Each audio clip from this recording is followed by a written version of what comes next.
Behind me is a recreation of Leonardo da Vinci's famous artwork, The Last Supper. It's a recreation, but it was built to the exact size of the original. It's enormous. That would be a lifetime's work for most artists, not for da Vinci. Right now, the St. Louis Science Center has dedicated 7,000 square feet to some of his more notable creations. You can't have a conversation about da Vinci without talking about flight and transportation.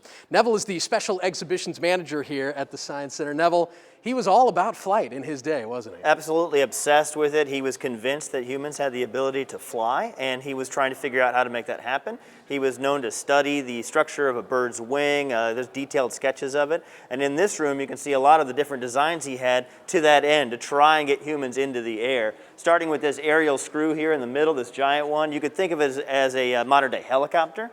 But even every little piece that he had thought of on the way to getting it, how to make a wing that flaps, how to make sure that you're level during flight. There's all kinds of different thought processes. It wasn't just this fanciful imagination. He knew that there was a process by which you had to go through in order to get successful flight going.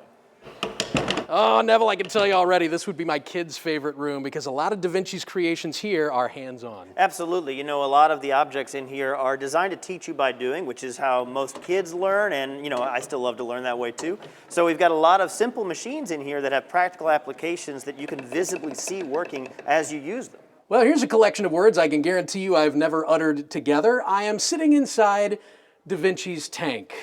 Neville, I guess it's a statement about the time in which da Vinci lived that he did dedicate quite a bit of energy to war machines, didn't he? Yeah, absolutely. You know, he was known to kind of detest war, but he had to pay the bills somehow, and so he would often take commissions to design weapons of war, such as this tank, many of which were ahead of their time.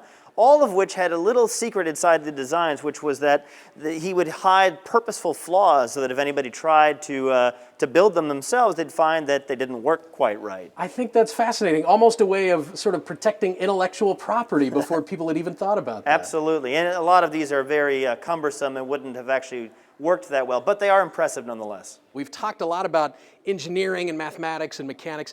He was an amazing artist as well. Absolutely, and I think that a lot of his understanding of the human form and his anatomical studies informed his painting. He understood the underlying bone and muscle structures, which made his painting seem a little bit more realistic. It was that transition from the old style of doing things to a more modern, more natural style. I also wanted to make sure that everyone knows you guys are taking the safety of your guests very seriously. Absolutely. You know, we are asking our guests to wear masks. We want everybody to have a safe and fun experience while they're here.